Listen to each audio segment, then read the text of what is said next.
በስመ አብ ወወልድ ወመንፈስ ቅዱስ አሐዱ አምላክ አሜን። በባህሪው ሞት በመንግስቱ ሽረት የሌለበት የአባቶቻችን አምላክ ቅዱስ እግዚአብሔር አምላካችን በቸርነቱ ከጨለማው ዓለም አውጥቶ በተቀደሰይቱ ቦታ የሰበሰበን የቸርነት ባለቤት ልዑለ ባሕርይ እግዚአብሔር ከእናቱ ከድንግል ማርያም ጋር ከቅዱሳኖቹ ጋር የከበረ የተመሰገነ ይሁን። ክቡር አባታችን መልአከ ሣህል የኔታ ጥበቡ የዚህ ቤተክርስቲያን ዋና አስተዳዳሪ፣ የተከበራችሁ አባቶቼ ካህናት፣ ወንድሞቼ ዲያቆናት፣ የቅድስት ቤተክርስቲያን ጌጥ የሆናችሁ አባቶችና እናቶች፣ በወደደን ባፈቀረን እስከ ሞተ መሰቀል ተሰቅሎ ባዳነን በልዑል እግዚአብሔር ፍጹም የሰላምታ ቃል እንደምን ሰነበታችሁ? እንደምን አደራችሁ? እንደምን አረፈዳችሁ? እግዚአብሔር አምላካችን በድጋሜ ስሙን እግዚአብሔር ይመስገን ብለን እናመሰግነው ቅዱስ ቃሉን በልቦናችን ሰሌዳ የጻፈ የቸርነት ባለቤት የአባቶቻችን አምላክ ስሙ ከእናቱ ከድንግል ማርያም ጋር ከቅዱሳኖቹ ጋር የከበረ የተመሰገነ ይሆንልን። እንደ እግዚአብሔር መልካም ፈቃድ ትንሽ ደቂቃ እንማማራለን። በቻልነው መጠን እንድንደማመጥ ያድርገን፣ እግዚአብሔርም ይርዳና። በእርሻ ውስጥ የተቀበረች ወርቅ በሚል የትምህርት ርዕስ እንነጋገራለን። የሐዋርያው የቅዱስ ማቴዎስ ወንጌል ምዕራፍ 13 ቁጥር 44 ላይ እናገኘዋለን ቃሉን ማለት ነው። ምዕራፍ 13 እንደምታውቁት ይሄ ምዕራፍ 13 የሚባለው የማቴዎስ ወንጌል በምሳሌ ጌታችን አምላካችን መድኃኒታችን ኢየሱስ ያስተማረበት የትምህርት ክፍል ነው። በጣም ሙሉ ምዕራፉ በጣም ሰፊ ምዕራፍ ነው። ሰፊ ምዕራፍ ቢሆንም ሁሉም ደግሞ በምሳሌ ያስተማረበት ክፍል ነው። ምሳሌው የሚገባውን ምሳሌ ለገበሬ የሚገባውን ለገበሬ፣ ለሴት የሚገባውን ለሴት ማለት ለሴት የሚገባው በእርሾ፣ ለገበሬ በዘር እያደረገ ለነጋዴያን ደግሞ በወርቅ እየመሰለ ያስተማረበት የትምህርት ክፍል ነው። ይህንን ቃል የተናገረው እንደነገርኳችሁ ጌታችንና አምላካችን መድኃኒታችን ኢየሱስ ክርስቶስ ነው ማለት ነው። የጻፈልን ደግሞ ሐዋርያው ቅዱስ ማቴዎስ ነው ማለት ነው። የጻፈልን ጌታችን አምላካችን መድኃኒታችን ክርስቶስ ሌሎችን ምሳሌቶች ካስተማረበት በኋላ ይሄንን ምሳሌ አስተምሮናል ማለት ነው። መንግስተ ሰማያት ሕገ ወንጌል ተስፋ እግዚእነ ኢየሱስ ክርስቶስ ብሎ አስተምሮናል። እንደምታውቁት መንግስተ ሰማያት ማለት ሕገ ወንጌል ማለት ነው። ማለት አሁን መንግስተ ሰማያት የምንላት ሀገር እንዴት ያለች ናት ብላችሁ ብትጠይቁ ብለን ብንጠይቅ የምናገኘው ምንድን ነው ሲባል ሕገ ወንጌል ነው ማለት ነው። አሁን መንግስተ ሰማያት እንዴት ያለች ናት ይላሉ አባቶቻችን እንደሚናገሩ። እኔ ምሳሌ መስዬ ለእሷ እንዲሁ ይሆናታል ብዬ በሚገባኝ መልኩ ነግራችኋለሁ እንጂ መንግስተ ሰማያት እንዲህ ናት ብሎ መወሰን አይቻልም ይላሉ በመጻሕፍታቸው። ስለዚህ ሕገ ወንጌል ናት መንግስተ ሰማያት የምትባለው ሕገ ወንጌል ነው ማለት ምን ማለት ነው? መንግስተ ሰማያትን ማየትና መስማት ወይም ደግሞ ማወቅ የምንችለው ሕገ ወንጌልን ስንፈጽም ነው ማለት ነው። ሕገ ወንጌልን በልቦናችን ሰሌዳ ቀዛፍነ፣ ሕገ ወንጌልን በተግባር ከፈጸምነ፣ ሕገ ወንጌልን ከያዝናት መንግስተ ሰማያትን እንዛታለን ወይም መንግስተ ሰማያትን እናውቃታለን፣ መንግስተ ሰማያትን እናያታለን ማለት ነው። ስለዚህ መንግስተ ሰማያት ማለት ሕገ ወንጌል ማለት ነው። ሕገ ወንጌል ማለት ደግሞ ተስፋ ነው። እንደምታውቁት አንድ ነገር ተስፋ የተደረገ ነገር ነው። አሁን ክርስትና በራሱ ሃይማኖታችን በራሱ የምንኖረው በተስፋ ነው ማለት ነው። የምንይዘው የያዝነው ተስፋችን ደግሞ የማይታይ ተስፋ ነው ማለት በሰው ግዙፍ በሆነ አካላችን ልናየው የማንችለው ተስፋ ነው የኛ ሃይማኖት ማለት ነው። አሁን ቅድም እንዳልነው ያለ ማለት ነው። አባቶቻችን ቅዱሳን አባቶቻችን እዚህ ዓለም ሲያርፉ በመንግስተ ሰማያት ይኖራሉ ወይም ዛሬ እነ አብርሃም እነ ይስሐቅ እነ ያዕቆብ በገነት ይኖራሉ ብሎ ማመን ማለት ይሄ ተስፋ ነው ማለት ነው። የአብርሃምን ስራ ስንሰራ፣ የያዕቆብን ስራ ስንሰራ፣ የዳዊትን ስራ ስንሰራ በዳዊት እቅፍ፣ በአብርሃም እቅፍ፣ በያዕቆብ እቅፍ፣ በይስሐቅ እቅፍ እንቀመጣለን ብሎ ማመን ተስፋ ነው ይሄ ማለት ነው። ተስፋ ነው እንጂ አላዝነውም እኛ ማለት ነው። ግን ሃይማኖታችን የምንኖረው በተስፋ ነው። ተስፋው ደግሞ እንደዚህኛው ዓለም በዚህ ዓለም እንደምንዘው ያለ ተስፋ አይደለም ማለት የዚህኛው ተስፋ የተሻለ ነገር ሲያገኝ የሚክሩት ተስፋ ነው። እንደዚህ ያለ ተስፋ አይደለም። ከያዟት የማንለቃት ተስፋ ናት እንጂ ማለት ነው። ይችን ተስፋ አድርጋት የምንኖረው ሕገ ወንጌል ትባላለች ማለት ነው። ሕገ ወንጌል መንግስተ ሰማያት ሕገ ወንጌል ተስፋ የተባለችው ይህች ተስፋ ናት። በተስፋ የምንኖራት ሃይማኖት ማለት ነው ተስፋ የምትባለው ማለት ነው። እዚያ ተስፋ የምናደርገው ምንድን ነው ከተባለ የመጨረሻው ተስፋችን ምንድን ነው? ኢየሱስ ክርስቶስ ስለሆነ ማለት ነው። ማንኛውም ነገር እናገኛለን። ትምህርት ስንማር በተስፋ እንማራለን። እግዚአብሔር ገልጾ ተስፋ የምንማረውን እውቀት ገልጽልናል ብለን በተስፋ እንኖራለን። ያን ትምህርት ተምረን ውጤታማ እንሆንበታለን፣ እግዚአብሔርን እናገለግልበታለን፣ እኛም እንከብርበታለን ብለን እግዚአብሔርን እንማራለን፣ ትምህርት እንማራለን ማለት ነው። ይሄ በተስፋ እንኖራለን። የመጨረሻው ግን ማሰሪያው ምንድን ነው ሲባል ተስፋችን ማሰሪያው ምንድን ነው ቢባል መንግስተ ሰማያትን ቢባል ገነትን ቢባል ማሰሪያው ምንድን ነው? ክርስቶስ ነው ማለት ነው። ስለዚህ ተስፋ ኢየሱስ ክርስቶስ ነው እና መንግስተ ሰማያት ከሆነች እንደዚህ ናት። ስለዚህ መንግስተ ሰማያት ማለት ማን ነው ሲባል ኢየሱስ ክርስቶስ ነው ማለት ነው ማለት ነው።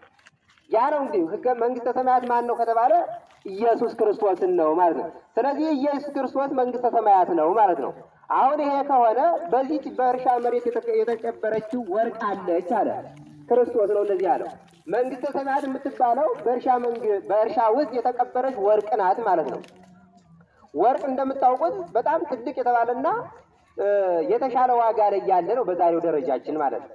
ከዚህ የተሻሉ አሉ አባቶቻችን ቀደም ያሉ የታስቀመጡ አሉ። ግን ከአሁን ባለንበት ደረጃ ደግሞ ወርቅ የተባለ ነገር በጣም ትልቅ ዋጋ ያለው ማለት ነው። ያቺ ወርቅ በእርሻ መካከል ተዳፍናለች ማለት ነው። በእርሻ ስለተዳፈነች ደግሞ ያችን ወርቅ ለማግኘት ደግሞ ምን ማድረግ ያስፈልጋል?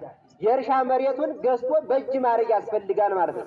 የሌላ ግለሰብ ቢሆን የሌላ ሰው ቢሆን የባዕድ ሰው ብትሆን የእርሻ መሬቷ ወርቋ ደግሞ ያለች ከእርሻው መሬት መካከል ብትሆን መጀመሪያ የእርሻውን መሬት ገዝቶ በእጅ ማድረግ ይገባል ማለት ነው ወርቁን ለመያዝ። ስለዚህ ይቺ ወርቅ ከዚያ ውስጥ ናት ያለችው። ይሄ ሰው ያችን ወርቅ አያት። ያችን ወርቅ ስላያት ወርቁን በእጁ ለማድረግ መጀመሪያ የእርሻ መሬቱን መግዛት ስላለበት የቤቱን ንብረት በሙሉ ያሉትን ንብረቶቹ ላም ሊኖረው ይችላል፣ መኪና ሊኖረው ይችላል፣ በግ ሊኖረው ይችላል፣ ልብስ ሊኖረው ይችላል። የተሻለ ነገር ያላቸውን ሁሉ በሙሉ ሽጦ ያን መሬት በዋጋ ገዛው ማለት ነው። በዋጋ ከገዛው በኋላ ያችን ወርቅ በእጁ ያደርጋታል ማለት ነው። ስለዚህ መንግስተ ሰማያት የምትባል ይቺ ናት ማለት ነው። በእርሻ መካከል ያለ በጣም ብዙ ነገር አለች። ያቺ መንግስተ ሰማያት በእርሻው መካከል ነው ያለች። እርሻውን ደግሞ ያለንን ሁሉ ሽጠን መግዛት ያለብን ማለት ነው። ምክንያቱም እርሻው በጣም ውድ ስለሆነ የወርቅ መሬት ስለሆነ በጣም ውድ ነው። ውድ የሆነውን ነገር ደግሞ በቀላል ዋጋ ማግኘት ስለማይቻል ያለንን ሁሉ መሸጥ ይገባል ማለት ነው። ያን ያለንን ነገር ሁሉ ሽጠን ስንጨርስ መሬቱን እንገዛዋለን። መሬቱን ከገዛን በኋላ ደግሞ ወርቋን ቆፍረን ማውጣት እድል አለን ማለት። ስለዚህ መንግስተ ሰማያት የምትባለው ይቺ ናት ማለት ነው። ማለት ያለንን ሀብታችን ሁሉ ያለን ንብረታችን ሁሉ ያለን ገላችንም ቢሆን ያለን አይናችንም ሊሆን ይችላል፣ ያለን ጆሮአችንም ሊሆን ይችላል፣ ያለን እጃችንም ሊሆን ይችላል፣ ያለን እግራችንም ሊሆን ይችላል። ይሄ ሁሉ ነገር ሽጠን ያችን መሬት ገዝተን የምናገኛት መንግስተ ሰማያት ማለት እሷ ናት ነው። ይህን መንግስተ ሰማያትን ገዝተው ያደረጉት የተቀበረ ወርቅ የተባለው ማን ነው ሲባል አባቶቻችን ሲሉ አዳም ነው የተቀበረው ወርቅ ይላሉ። የተቀበረው ወርቅ አዳም ነው። ገራይት የተባለችው ወይም እርሻ የተባለችው ደግሞ ይህ ዓለም ነው። ይህ ዓለም ነው። በዚህ ዓለም ውስጥ አዳም ተቀበረ። ፈልጎ ያንን የእርሻ መሬት ገዝቶ ያገኘው ማን ነው ሲባል ደግሞ ጌታችን አምላካችን መድኃኒታችን ኢየሱስ ክርስቶስ ነው። ይህንን ዓለም እግዚአብሔር አምላካችን ገዘው። በምን ገዘው ሲባል በደሙ በስጋው ይህንን ዓለም ገዘው። ያለውን ሽጦ ማለት እንደ የክርስቶስ ያለውን ሀብቶቹን ሁሉ ሽጦ አዳምን ነፃ ወጣው። አዳም ሲደኸይ እግዚአብሔር ራሱ ክርስቶስ ራሱ ድሃ ሆኖ አወጣው ማለት ነው። 5 ግብርናት የሚባሉ ወይም ደግሞ 10 ግብር የሚባሉ የአዳም ግብሮች አሉት ወይም የሰው ልጅ ግብሮች አሉት ማለት ነው። እነዚያን ግብሮች ዲያብሎስ ቀበረበት። የአዳምን ቀበረው ሲባል አዳምን ራሱን በአፈር ማዳፈር አይደለም። የአዳምን ግብሮች ዲያብሎስ ደፈነበት። እነዚህ ምንድናቸው ሲባሉ የአዳም የመጀመሪያ ግብር የነበረው ትምስህት ነው የነበረው ማለት ነው። ትምስህት ማለት ደስታ ማለት ነው። አዳም ሲፈጠር ደስተኛ ፍጥረት ሆኖ የተፈጠረው የሰው ልጅ አሁን እንደምናውቀው ዲያብሎስ ወይም ሰይጣን የኛን ደስታችን ሲሸፍንብን ካልሆነ በስተቀር የሰው ልጅ ሁሉ ጊዜም ደስተኛ ሆኖ ነው የሚኖረው እና አዳም በተፈጠረበት ጊዜ ደስተኛ ፍጥረት ንጹህ ፍጥረት አድርጎ ነው እግዚአብሔር የፈጠረው። ምክንያቱም ለአዳም ሁሉም ተሰጥቶታል፣ ሁሉም በእጁ ነው። የተፈጠረውን በአርአያ ሥላሴ ነው። ሰው ባሪያ ሥላሴ ያክል ተፈጥሮ የማይደሰት አይኖርም ማለት ነው። ስለዚህ አዳም ያን ሁሉ ተፈጥሮበት የነበረውን ዲያብሎስ መጣና በምድር ሲቀብረው ምን አደረገበት? በሐዘን ደፈነው ማለት ነው። አሁን እርሻው ምንድነው ተባለ? የዲያብሎስ ሐዘን ነው ማለት ነው። ያን ሐዘን ለአዳምን በዚያ ሐዘን ሲውጠው እግዚአብሔር ደግሞ ደስተኛው አምላክ አሁን እግዚአብሔር ራሱን ባህሪውን እያመሰገነው ሲኖር የነበረው አይ ይሄን ሁሉ ደስታ ብቻዬን አያስፈልግም ፍጥረታት ያስፈልጉኛል ብሎ ሰውና መላእክትን ፈጠረ። ያንን ክብሩን ልንወስደው ምስጋናውን አመስገን ልንመሰገንበት ቀድሰን ልንቀደስበት አክብረን ልንከብርበት አንግሰን ልንነግስበት እኛ ብሔር የሆነውን እግዚአብሔር አመስገን ለሱ የምንጨምርለት ነገር የለም፣ ምንም የለውም። ግን እኛን ከብርበት ዘንድ እግዚአብሔር እኛን ፈጠረን ማለት ነው። እኛ ባለጠጎች እንሆን ዘንድ እኛን ፈጠረን። እኛ እንነግስና እንከብርበት ንጉሥ እንሆን ዘንድ እኛን ፈጠረን ማለት ነው። አዎ ቅዳሴ ማርያም እንደሚናገረው ማለት እኮ ነው። ቅዳሴ ማርያም እመቤታችን ድንግል ማርያም መጨረሻው ላይ የቅዳሴው ማሰሪያ ላይ የመጨረሻው ላይ እግዚአብሔር ማን ነው? ይሄን ቅዳሴ የሚቀድስ ቄስ እመቤታችን የሚቀድስ እንዳይመስለው ይጠንቀቅ። የሚቀድሰው ቅዳሴ እኔ እመቤታችን የቀደስኳት ያመሰገንኳት እንዳይመስለው ይጠንቀቅ። እንግዲያ ራሱ ይቀድሳል እንጂ የሚያስቀድስ ሰው እግዚአብሔርን እንዳስቀደሰ ወይም እንዳከበረ ወይም እንዳመሰገነው ወይም እንዳገነነው እንዳይመስለው። እንግዲያ ማን ነው? ራሱ ይቀደስበታል፣ ራሱ ይከብርበታል እንጂ። ምክንያቱም እመቤታችንማ አስቀድማ በሰማይም በምድርም የከበረች የተቀደሰች ንጽሕት ቅድስት ናትና ይላል መቅዳሴው። ስለዚህ እንደዚያ ስለሆነ እግዚአብሔር እንዲህ አድርጎ ንጹሕ አድርጎ ፈጠረው መላእክት ሰውን ማለት ነው። ስለዚህ የሰው ልጅ ወይም አዳም በተፈጥሮ ምንድነው ሲባል ደስተኛ ፍጥረት ነበረ። ኋላ ግን ሐዘን ሰጠው። ያዘነውን አዳምን ነፃ ያወጣው ዘንድ እግዚአብሔር ወደደ። ወዶም አልቀረ ነፃ ወጣው፣ ወደ ቀደመ ክብሩ መለሰው ቅዱስ ኤፍሬም። ስለዚህ ይሄንን ቃል የተናገረለት አዳም አዘንተኛ የሆነው ኋላ በምድር ሲመጣ ነው ማለት ነው። ይሄንን በደስታ መልሶ እግዚአብሔር ወደ ደስታውን በሐዘን ሰይጣን ቀበረበት። የቀበረበትን ሐዘን ያንቺን እርሻ ገዛት። ማን ገዛት? ጌታችን አምላካችን ኢየሱስ ክርስቶስ ወደዚህ ዓለም መጥቶ እሱ ሐዘንተኛ ሳይሆን ሐዘኑን ነፍሴ እስከ ሞት ድረስ ተከዘች አዘነች እንዳለ ራሱ ባለቤቱ ማለት ነው። እስከዚያ ድረስ አዝኖ ተክዞ የአዳምን ደስታ መለሰለት ማለት ነው። ስለዚህ የአዳም በደስታ ነበር የሚኖረው። ፍጥረቱም ሲፈጠር ደስተኛ ነበር የፈጠረው። ኋላ ግን ዲያብሎስ በሐዘን መቃብር ቀበረው። ያንን የሐዘን መቃብሩን ግን ቆፍሮ ገዝቶ ባለው የመጨረሻ ሀብት የሚባለው የሰው ልጅ ደምና ስጋውን ቆርሶ መስጠት ነው። ከዚያ በላይ የመጨረሻ የሚባል ሀብት የለው። ያን ሁሉ ሀብቱን ሰጥቶ አዳምን ወደ ደስታ መለሰው ማለት ነው። ሌላው የአዳም ሀብቱ ምንድነው የነበረው ቢባል ወይም አዳም በተፈጥሮ የነበረው ሀብት ምንድነው የነበረው ቢባል ኃያል ነው የነበረው አዳም ኃያል ነው የነበረው። ሁሉንም የመግዛት ኃይል፣ አንበሳውንም ሰባብሮ የመጣል ኃይል ነበረው። ጎልማሳ ነበረ። ጅብም ቢሆን አያስፈራውም ነበረ። አንበሳም ቢሆን አያስፈራውም ነበር። ዘንዶ ቢሆንም አያስፈራውም ነበር። ሰይጣንንም እንኳን ያክል አያስፈራውም ነው የነበረው ማለት ነው። ምክንያቱም ሰይጣንን ቀጥቅጦ የመግዛት ኃይል አለው ማለት ነው። ያን ሁሉ ኃይል ግን ሰይጣንን በዚች ዓለም አመጣና አዳምን ከጣለ በኋላ እንደገና በደካማነት ቀጠቀጠው ማለት ነው። አዳም በዲያብሎስ እግር ስር ሲቀጠቀጥ ይኖራል ማለት ነው። አዳምን ያክል ፍጡር ማለት ነው። መላእክትም እንኳን አሁን ቅድም ሰምተናል ታምረ ማርያም ላይ መላእክቱን እንኳን አንስቶ ወደ ሰማይ የማሳረፍ ኃይል የሰጠው ማን ነው ቢባል ሰው ነው ማለት ነው። ማለት ወላዲተ አምላክ ድንግል ማርያም ላይ ያነሳችው እንዴት በሳሙኤል ላይ ያድራ ሳሙኤል አደና ክንፉን ያዘው በእመቤታችን ልጅ በኢየሱስ ክርስቶስ ኃይል ተነሳ በለው አይደል ያለችው። ይሄ ኃይል የተገኘው ከማን ነው ሲባል ከሰው ነው። መላእክትም እንኳን መርምረው ሊደርሱበት አይችሉም የሰውን ፍጥረት ማለት ነው። ስለዚህ ኃይል መንፈሳዊት ያለ ከሰው ልጅ ነው በእውነት ማለት ነው።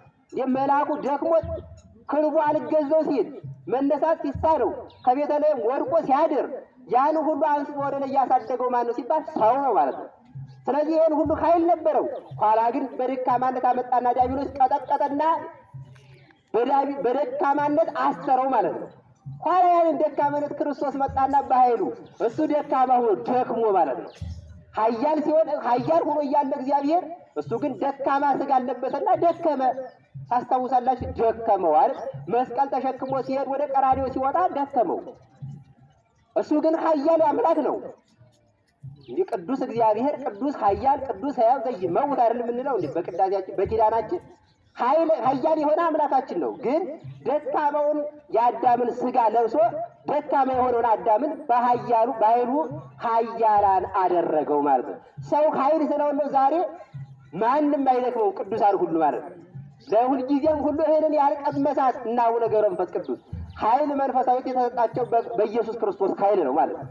ይህን ኃይል ያገኙት ቅዱሳን አባቶቻችን ኃያል የሆነው አምላካችን ድኩማኑ አዳምን ድኩም ሆኖ ራሱ ደካማ ሆኖ ደካማ ስጋውን ለብሶ ኃያል አደረገው። የተቀበረውን የአዳምን ኃይል በኃይሉ መለሰለት ማለት ነው። ሌላው አዳም ባይል ነበረ፣ ባለጸጋ ነበረ።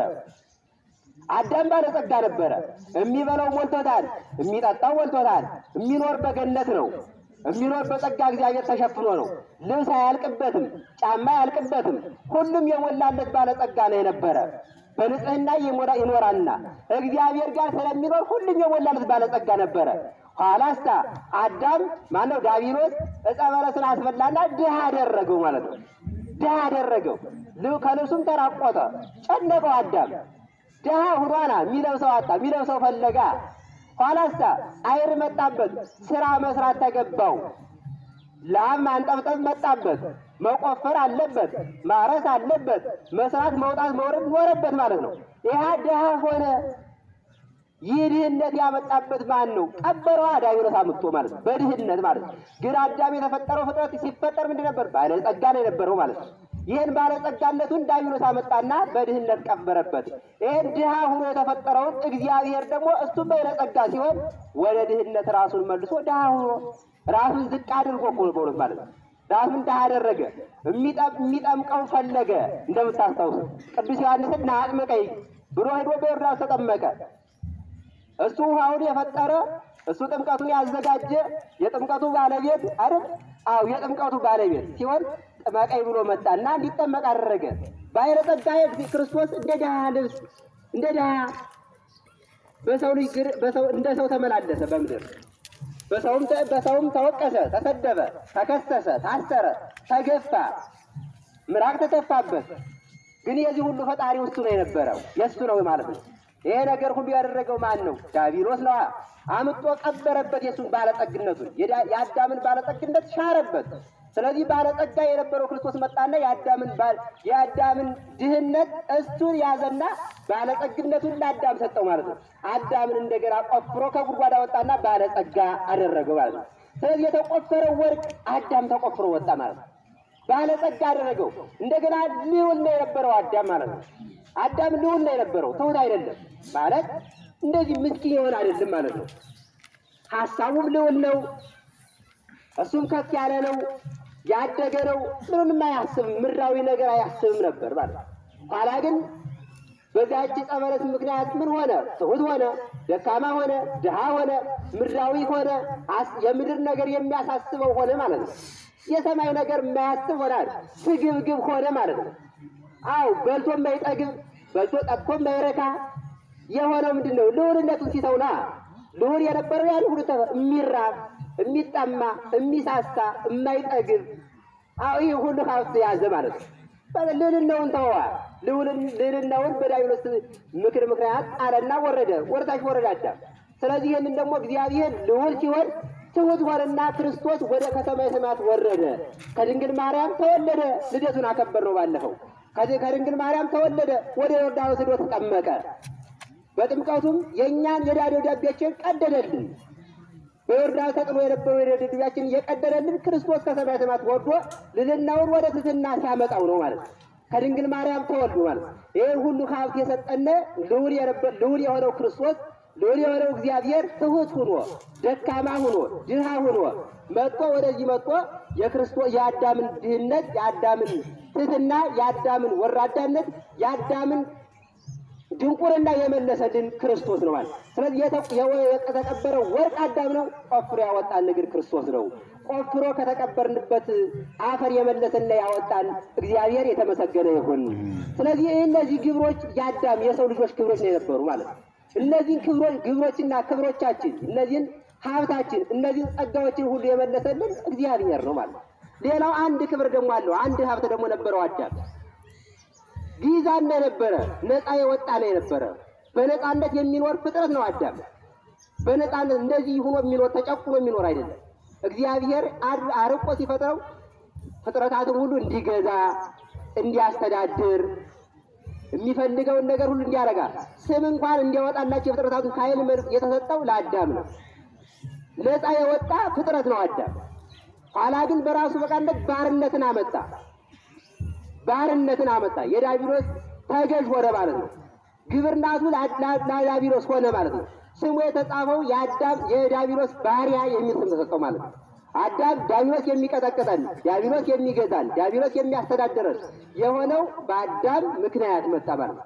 ኋላ ይሄንን እግዚአብሔር ራሱ እግዚአብሔር ነፃነትን የሚሰጥ ባርነትን ነፃ የሚያወጣ አምላክ ተመልሶ የአዳምን ባርነት መጥቶ በምድር አሁን እንደተነጋገር ነው የዲያብሎስን የደብዳቤያችን በመጠመቁ በመሰቀሉ ነፃ ያወጣልን ክርስቶስ መጥቶ ይህን ሁሉ ከተቀብሮ የነበረውን ከምድር ቆፍሮ እኛን ቆፍሮ አወጣን ማለት ነው። ስለዚህ እነዚህን ሁሉ የአዳምን ግብሮች የመለሰልን ክርስቶስ ነው። በጥምቀቱ በልደቱ ወደ ሰማይ በመውረዱ ማለት ነው። እነዚህን ሀብቶች ሰጠነ።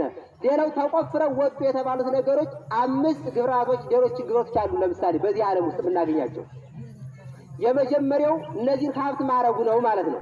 የመጀመሪያው ዓለም የሚባለው ነው ማለት ነው። ዓለም የሚባል እንደምታውቁት ዓለም ሁሉንም ነገር የምናገኘው በዓለም ውስጥ ነው። ሁሉንም ነገር መንግስተ ሰማያትን የምናገኛት በዓለም ላይ ሁነን ነው። ዓለም ላይ ሳንኖር ሰው ሳይወለድ ዓለም በዓለም መኖር አይችልም። በዓለም ካልኖረ አይሞትም። ካልሞተ ደግሞ መንግስተ ሰማያትን ማግኘት አይቻልም። ስለዚህ በዓለም ሁሉ ሀብት ማግኘት ይቻላል። ገነትን ማግኘት ይቻላል። ቅዱሳን መሆን ይቻላል። ጳጳስ መሆን ይቻላል። ቄስ መሆን ይቻላል። መምህራን መሆን ይቻላል። የአባቶቻችን ሕይወት መኖር የሚቻለው በዓለም ነው። ስለዚህ ዓለምን ሀብት ማድረግ ነው። ሌላው ተውላጣ ዓለም የሚባል አለ። ዓለምን መቀየር ማለት ነው። ወይም የዚህኛውን ዓለም በሌላ ዓለም መቀየር ማለት ነው። እንደ ቅዱሳን አባቶቻችን እንደነ ቅዱስ ጳውሊ ያሉት አባቶቻችን ማለት ነው። እነሱ በዚህ ዓለም ያለው ሀብት፣ በዚህ ዓለም ያለው ጸጋ፣ በዚህ ዓለም ያለው ሽልማት፣ በዚህ ዓለም ያለው ንግስና ወደ ሌላው ወደ ሰማይ ባለው ዓለም መተው መቀየር ማለት ነው። ጳውሊ እንደምታስታውሱት የባለጸጋ ልጅ ነው የነበረ። አባቱ ባለጸጋ ነው የነበረ። ከሁለት ወንድማማች ነበሩ። አባታቸው ሲሞት ገንዘብ ለመካፈል ሲሉ ባለጸጋ ሙቶ አገኘው። በዚያ ምክንያት አይ ባለጸጋ የሚሞት ከሆነ ከመሞቱ ነፃ የማይወጣ ከሆነ የዚህ ዓለም ገንዘብ ይቅርብኝ ብሎ ለወንድሙ ሰጠ። ዓለምን ንቆ ጠፋ፣ መነነ ማለት ነው። ሰው እንዲማርበት የሰው ልጅ ይሞታል ማለት ነው። አሁን የሰው ልጅ ከሚሞትባቸው ምክንያቶች አንደኛው ምንድነው ሲባል ሰው ተምሮ እግዚአብሔርን እንዲያገኝ ነው። በመንግስተ ሰማያት እንዲኖር ነው። ንጽህና እንዲያገኝበት ነው። እግዚአብሔርን እንዲያውቀው ነው። እግዚአብሔር ጋር አንድ ሆኖ እንዲኖር የሰው ልጅ ሞት ይሞታል ማለት ነው። ሌላው የቀረው ሰው እንዲማርበት ማለት ነው። ስለዚህ ልክ እንደ ቅዱስ ጳውሊ ማለት ነው። ቅዱስ ጳውሊ የተማረው በሞተው ባለጸጋ ነው ማለት ነው። ሌላ ስብከት አልተሰበከም፣ ወንጌል አልተተረጎመለትም፣ መልእክትም አልተጻፈለትም። ምንም የተነገረ ነገር የተማረው በሞት ነው ማለት ነው። ሰው በሞት ብዙ ትምህርቶችን ይማራል ማለት ነው። ስለዚህ እንደዚህ እናደርጋለን። ሌላው ምግባር መንፈሳዊ የሚባል አለ። ምግባር መንፈሳዊ ምግባር የሚባል ማለት ነው። ልክ እንደዚህ እንደነ አብርሃም መራዊ አብርሃም የሚባል በጣም ብዙዎች አሉ። አብርሃም መራዊ የሚባል ሙሽራው አብርሃም ማለት ነው። ሙሽራው አብርሃምን እንደምታስታውሱት ምንድነው እቺ ብሪት የሆነች እጅ እየመራች ገዳም አድርሰዋለች። በጫጉራ ውስጥ እንዳለ የባለጸጋ ልጅ ነው የነበረው። በባለጸግነት ሲኖር ያለ ፈቃዱ ዳሩት፣ አጋቡት ሚስት። ከዚያ በኋላ ተመልሶ አንዲት ቅድስት የሆነች እጅ መጣችለት። ንጽሕት የሆነች ብሪት የሆነች እጅ መጣ እየመራች ገዳም አደረሰችው። በገዳምም ከመራዊነት ወጥቶ በገዳም እስከሚበቃ ድረስ ደርሶ እንዲሁም እህቱ አንዲት ማርያም የምትባል እህት ነበረችው። ገና በ6 ዓመቷ ነበር እናትና አባቷ ጥለዋት የሞቱና ወደ ገዳም ወስዶ አሳደጋት በድንግልና። ካደገች በኋላ ግን ሰይጣን አሁን ልክ እንደ አዳምን አሳተው እንዳልነው እሷንም አሳታትና አንድ ሰው ጋር አመነዘረች፣ ኃጢአትን ሰራች በሚገባ። ከዚያ በኋላ እንዲሁም ገዳምነቱን ወጣ፣ ከገዳም ወጣ፣ ቆሟን ጥላ በዓለም ላይ ደረሰች ማለት ነው። ከዚያ አብርሃም ይህን ጸልዮ በሚገባ እግዚአብሔር ጋር ተገናኝቶ ተነጋግሮ እችን እህቱን ሂዶ በአመንዝራ ሰው መስሎ አብሮ የሚያድር አብሯት የሚተኛ መስሎ እህቱን ካደና አወቃት ማለት ተገናኘ። ከተገናኘት በኋላ አይኔ እኮ ወንድምሽ ነኝ አላት። ኧረ ብላ ደንግጣ በዚያ በኋላ በዚያ መክሮ አስተምሮ አመልሶ አምጥቶ በቅታ ሰውነቷ ሁሉ እንደ ፀሐይ እስከሚንቦገቦግ ሀብት ተሰጥቷት፣ ሀብት መንፈሳዊ ማለት ነው። ያን ጸጋ ደርሳ እሷም አርፋለች። እሱም አብርሃም መራዊም እንዲህ የከበረ አባት ሆኗል። በዚህ የሆነው በምግባር መንፈሳዊ ነው ማለት ነው። መንፈሳዊ ምግባር ሲይዝ የሰው ልጅ እንዲህ ይበቃል ማለት ነው፣ ወይም እንዲህ ይሆናል። ሌላው ቃለ መጻሕፍትን ሀብት ማድረግ ነው ማለት ነው። ቃለ መጻሕፍት ማለት ቃለ መጻሕፍት ማለት የመጻሕፍትን ቃል በእኛ ሀብት ማድረግ ወይም ሰምቶ መዳን ማለት ነው። በመጻሕፍት ቃል ተምሮ ዋጋ ማግኘት ማለት ነው። በመጻሕፍት ቃል ተምሮ መንግሥተ ሰማያትን ማግኘት ማለት ነው። በመጻሕፍት ቃል ተምሮ ማወቅ መረዳት ማለት ነው። ስለዚህ እንደዚህ ያደረጉ ቅዱሳን አባቶቻችንም አሉ ማለት ነው። ይህንን አድርገው ተምረው በመጻሕፍት ቃል አድርገው የበቁ የመጀመሪያው የመነኮሳት አባት ቅዱስ እንጦንስ የተማረው በመጻሕፍት ነው። በመጻሕፍት ነው። ቅዱስ ቅዳሴ ገብቶ ሲያስቀድስ ሰው ስጋው ሀብቱ ቢሞላለት ቤቱ ንብረቱ ቢሞላለት ሰው ነፍሱን ቢያጣ ምን ይጠቅመዋል የሚትል የወንጌል ቃል ብቻ ነው የሰማው። ያችን በመስማት ብቻ መንኖ ዓለምን ጥሎ ሂዷል። ከዚያ በኋላ አሁን እንደምናውቀው ሁልጊዜ የመነኮሳት አባት ተብሎ የሚጠራለት ቅዱስ እንጦንስ እግዚአብሔርን የያዘ እጆቹም የሰራ ከረቱም በብርሃን የተሞሉለት ሁልጊዜ ሲያበሩ በምድር ሆኖ በሰማይ የኖረ ቅዱስ አባታችን እንጦንስ የበቃው በቃለ መጻሕፍት ነው ማለት ነው። የመጻሕፍት ቃል እንዲህ ያደርጋሉ ማለት ነው፣ ስንማራቸው ስንሰማቸው ማለት ነው። ስለዚህ የመጻሕፍት ቃል እንድንሰማቸው ሀብት ያደረግነው በዚች በተቆፈረችው ወርቅ ነው፣ ወይም ቆፍሮ ያችን የእርሻ በገዛልን በክርስቶስ ነው ማለት ነው። ሌላው የመጨረሻው ቃለ መምህራን ነው ማለት ነው። የመምህራንን ቃል ሀብት ማድረግ፣ የመምህራን ቃል ሀብት ማድረግ። አንድ ሰው ሲመክረው የንስሐ አባት ሲመክር አባቶቻችን ሲመክሩን ሲያስተምሩን ሰምተን ዋጋ ላይ ማዋል ማለት ነው። ለዚህችም አብነት የምትሆነና አንዲት ቅድስት አትናስያ የምትባል እናታችን ናት። ይቺ ቅድስት አትናስያ የምትባለው እናታችን በእውነቱ ነዳያንን የምትቀበል ለቤተ ክርስቲያን የምትመጸውት ቅዳሴ የምታስቀድስ ቤተ ክርስቲያን የምታሳንስ ቤተ ክርስቲያን የምታከብር ምዕመናን የምትጎበኝ የታመሙትን የምትረዳ የታረዙት የምታለብስ የነበረች ቅድስት ሴት ነው የነበረችው። ኋላ አዳምን እንዳሳተው ሌሎችንም እንደሚያስት ሰይጣን አሁንም እሷንም ማሳታት በእውነት ማለት ነው። ሳተች ስታብ ወደ ዓለም ተቀላቀለች። ከዚያ በኋላ ሴተኛ አዳሪ ሆነች ማለት ነው። ሴተኛ አዳሪ ሆነች፣ ወንዶችን በመቀበል የምትኖር ማለት ነው። ሀብቷ ይሄ ነው የነበረው ማለት ነው። ስለዚህ እንደዚህ ስትሆን አባታችን ተባለ አባ ዮሐንስ ሐጺር አንተ ሄደህ ብታስተምራት ይቺ ሰው ትመለሳለች፣ ሀብታችን ናት በእውነት እኛ መካከል ወጣ ሄዳለች። ስለዚህ ይችን እናታችን መልስልን እባክዎ ይመልሱልን ብለው ዮሐንስ ሐጺር ተላኩ። ዮሐንስ ሐጺር ሂደው ሄዱ። እንደ ዘማዊ መስለው አብረው የሚያድሩ የሚውሉ መስለው ሄዱ። ለያሰው ሄዱ። ያቺ ሴት እንዳመንዝራ እንደሆነች እንደምትቀበል መስሏት ተቀባብታ የሚገባውን ልብስ ለብሳ የሚዘጋጀውን ቤት አዘጋጅታ የሚለጠፈውን ጨፌ ጎዝጉዛ ጠበቀቻቸው። እሳቸውም ገቡና ቁጭ ብለው እሷን ትክ ብለው ያዩና ያለቅሳሉ። የእሷን መልክ ያዩና ያለቅሳሉ። አባቴ ምን ሆነው ነው የሚያለቅሱ አለቻቸው።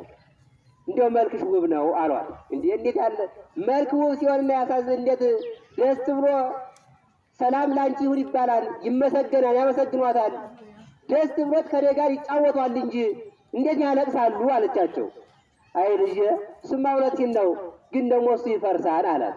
አዎ መልክ በጣም መልክ አለ፣ ግን ያ መልክ ደግሞ ያልፋል። በጣም ንግስና አለ፣ ያ ንግስና ያልፋል። በጣም ሹመት አለ፣ ያ ሹመት ያልፋል። በጣም ክብር አለ፣ ያ ክብር ያልፋል። በጣም ባለጠግነት አለ፣ ያ ባለጠግነት ያልፋል። ያ በጣም ስልጣን አለ፣ ያ ስልጣን በጣም ያልፋል። ትልቅ ወንበር አለ፣ ያ ወንበር ያልፋል። ሁሉም አለ፣ ያልፋል። ስለዚህ ይሄ ሁሉ ስለሚያልፍ ነው አሳዝነሽ ነው እንጂ መልክሽማ ሸጋ ነበር አላት። እና እንግዲያ ምን ላድርግ አለችው። ምን ላድርግ ሲላት በይና እንግዲያ እኔን ተከተይኝ። አይ መንፈስ ቅዱስ ሲወርድ እኮ አዛኝን መንፈስ ቅዱስ በአንድ ቅጽበት አብሮ ሲወርድ ከቅዱሳን ጋር ያለ መንፈስ ቅዱስ ሁሉ ጊዜ የእግዚአብሔር አይኖቹ ወደ ቅዱሳኖቹ ወደ ወዳጆቹ ሁሉ ጊዜም ያለ እግዚአብሔር ከቅዱሳኖቹ ጋር አይደል።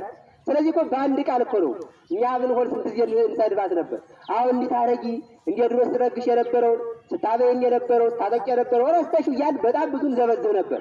ቅዱስ ዮሐንስ ግን በአንዲት ቅጽበት ዝም ብሎ በአንዲት ቃል ግን እኮ ይፈርሳል ሲላት እና ምን ላድርግ አለችው። በይ ተከተይኝ። ኋላ ተከተለችው። እሱ ይሄዳል፣ ቆይኝ ይላታል። ቆየኝ ትለዋለች። እሱ ነይ አይዞሽ እያለ ይሄዳል። ቆየኝ ትለዋለች። ነይ አይዞሽ እያለ ይሄዳል። እግሯ ተላልቆ ለእግሯም ነጠላዋን እየቀደለች እያለበሰች ጫማ አልቆ እግሯ የእግሯ ጫማ ሆነ ተልጦ ያ ሁሉ ደሟ እየፈሰሰች ሄደች። ገዳም ላይ ስትደርስ ወዲያውኑ ነፍሷን ወደ ሰማይ ያሳረገ እግዚአብሔር ማለት ነው። እንዲህ አድርጎ ያችን አትናስያ ኋላ ቅዱስ ዮሐንስ ጠማው ነበር የነበረው የጸጋ ባሕሩ ቅዱስ ዮሐንስ አጽር የዛን ጊዜ ኋላ መላእክት ከሰማይ ወደ ምድር ሲወርዱ ያያቸዋል። ግን ለምን እንደሚወርዱ ያውቀው ነበረ። ለምን እንደሚወጡ ምኗቸው የሚወጡ ወደ እነዚህ መላእክት ሚካኤል ገብርኤል ምን እያደረጉ ነው ምናምን እያለ ሲያስብ ኋላ አንድ መልአክ መጣና ያመጣት ታርፋለችና አድና ቀበራት አለው።